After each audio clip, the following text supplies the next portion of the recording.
O anime do saudoso Akira Toriyama pode ser avaliado sobre vários aspectos. A história nos ensina sobre inúmeros significados valiosíssimos. Hoje eu vou analisar um que é a quebra de limites. E a superação, a resiliência, enfim, leva vários nomes. Vamos falar sobre isso. Segue a análise. Essa análise terá foco na superação, na quebra de limites, na resiliência que a história de Dragon Ball nos apresenta. Trata-se de uma narrativa muito rica, com muitos pontos que poderiam ser analisados, mas hoje eu vou tentar me deter em uma breve análise de alguns poucos aspectos da jornada do protagonista Goku, especificamente falando de sua evolução ao longo do tempo e algumas características ou habilidades desenvolvidas ao longo de sua jornada, que contribuíram para o seu progresso. Acredito que todos devem conhecer a história e os personagens do anime, então não vou falar do Dragon Ball clássico, e vou me restringir a descrever o protagonista Goku como um personagem que pertence a uma raça guerreira extraterrestre, conhecida como Saiyajins, parecidos com humanos, mas que possuem enormes poderes e um potencial de crescimento maior ainda. Goku deixou seu planeta e foi criado na Terra. Desde pequeno, vive enfrentando o mal e desafios que surgem pelo caminho. A nossa história começa a partir do Dragon Ball Z, já com a morte de Goku no início do anime. Após uma luta com o irmão Raditz, que invadiu a Terra com más intenções. No universo de Dragon Ball, existe um vasto mundo dos mortos, com paraíso, inferno e vários planetas, e uma maneira de ressuscitar pessoas, que é através do uso das chamadas esferas do dragão, que podem realizar desejos dentro de alguns critérios. Pelo fato do personagem saber da existência de outros Saiyajins, em consequência dos acontecimentos iniciais da trama e que eles estavam viajando em naves em direção à Terra com intuitos perversos, ele resolve treinar para ficar mais forte e faz isso com um deus chamado Sr. Kaiô.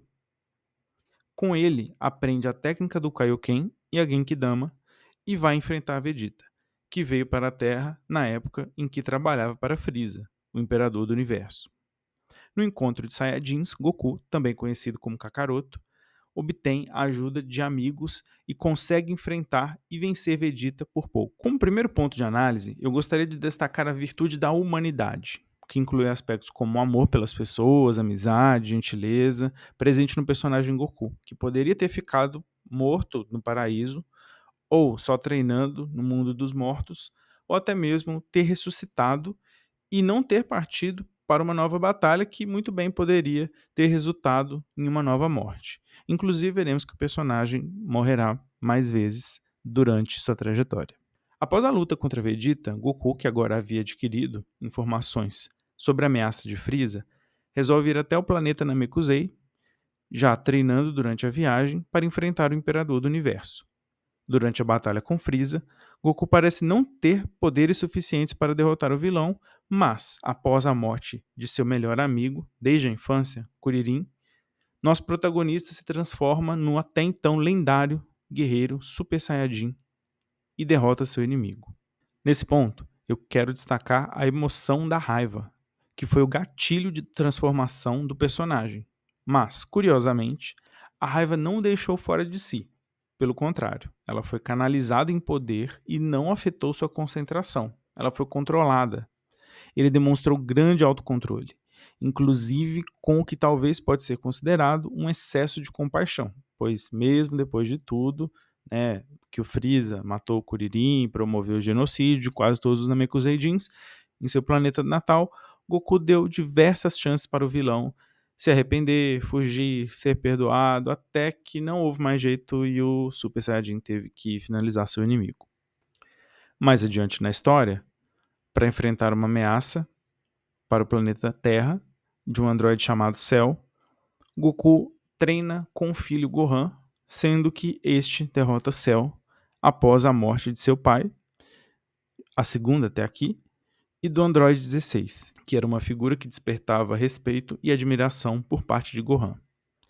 A morte de 16 desencadeou a transformação do então adolescente em Super Saiyajin 2, em uma cena muito marcante do anime, e com um novo poder, Gohan consegue derrotar Cell. Nesse ponto, o protagonismo foi de Gohan, personagem que destacadamente demonstrou habilidades, empenho e uma tendência pacífica de não violência mas em momentos críticos começou a perceber que seria necessário se posicionar, ou ser firme frente a uma ameaça que poderia destruir o planeta em que vive e extinguir tudo aquilo que ele valorizava, o que acreditava ser mais precioso.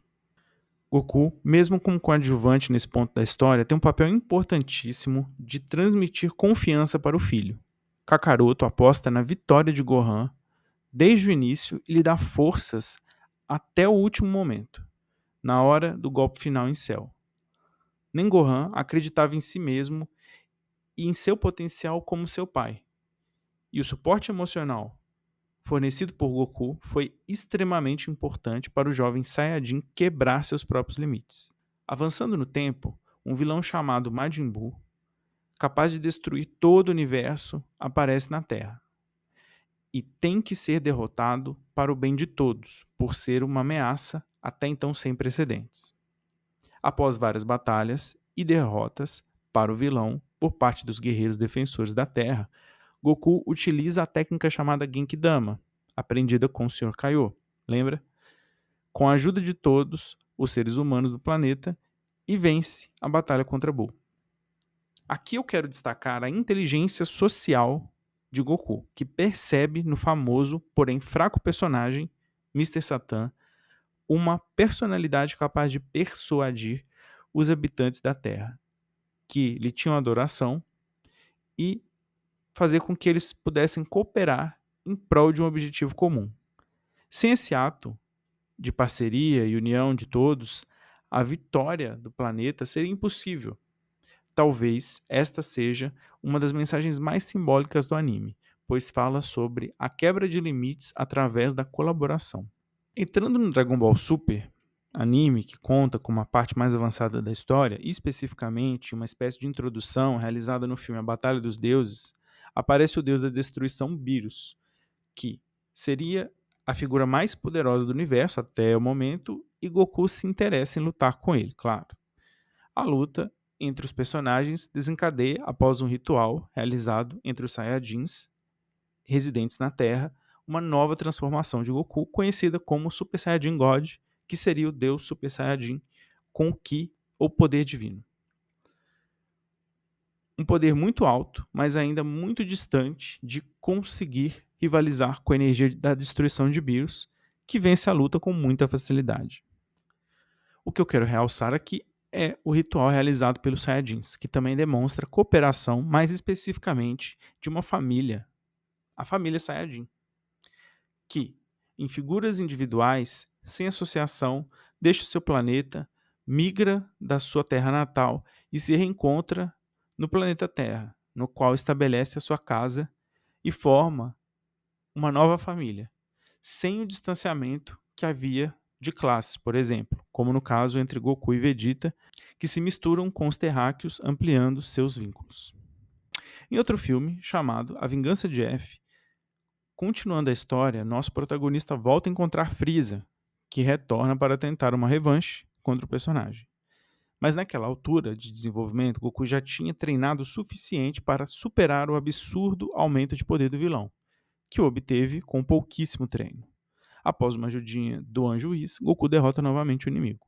Quero enfatizar nesse ponto o aspecto da prevenção, pois Goku havia estabelecido o hábito, a disciplina de treinar para aumentar constantemente o seu poder, e já havia conquistado, no momento da história, uma condição e força que seriam suficientes para derrotar o inimigo, o vilão da história. Entretanto, também é preciso destacar a falta de prudência do personagem durante a luta, que não acompanhou a prevenção e fez com que Goku morresse após receber um ataque completamente defensável. A terceira morte de nosso personagem, felizmente, foi revertida por uma incrível habilidade de retroceder brevemente o tempo, executada pelo Anjo Whis. Após a reversão, Goku luta seriamente e vence a luta. Finalmente, no Torneio do Poder, que seria um torneio organizado entre o que agora eram conhecidos como os 12 Universos, Goku luta por todos os seres em seu universo de número 7, acompanhado de sua equipe. E no fim, acaba tendo que lutar com o fortíssimo, roubado, hackeado Jiren, que o força a ativar um novo poder, conhecido como Instinto Superior. Inicialmente em sua forma presságio e depois no modo completo, que finalmente tem o potencial de derrotar Jiren. A vitória não acontece de maneira tão linear, por um problema de limitação temporal da transformação obtida com a técnica do instinto superior. Surpreendentemente, com a ajuda de Frieza, isso mesmo, o vilão que até aqui havia enfrentado Goku em batalhas mortais por 2 vezes, Goku derrota o principal inimigo naquele momento, que era Jiren. E isso sagra o Android 17, que nem sequer foi mencionado até o momento, e que também já foi o inimigo de Goku anteriormente, como campeão do torneio, representando o universo 7, o que propicia o salvamento de todos os universos da extinção através de um pedido ao grande dragão Zarama, gerado pela união das superesferas do dragão e que é capaz de realizar qualquer desejo sem nenhuma restrição. Acredito que a última lição deixada pelo anime até o presente momento, porque pode voltar um dia, além da cooperação, da união, da disciplina, da humanidade e do treinamento, entre outras já destacadas como aspectos-chave para quebrar limites e superar adversidades, é fundamental que, em algumas situações, se possa quebrar ideias rígidas, padrões inflexíveis, teimosias, crenças endurecidas. Eu posso citar ideias que existem em sociedade, por exemplo, que não podemos cooperar com quem foi nosso inimigo, ou pior, com quem temos diferenças. É significativo saber que, se não fosse a cooperação de Frieza em prol de um bem maior, de um bem comum a todos, o Torneio do Poder não poderia ser ganho pelo Universo 7. Talvez todos os outros poderiam não ter sido salvos, só sobraria um universo ou nenhum.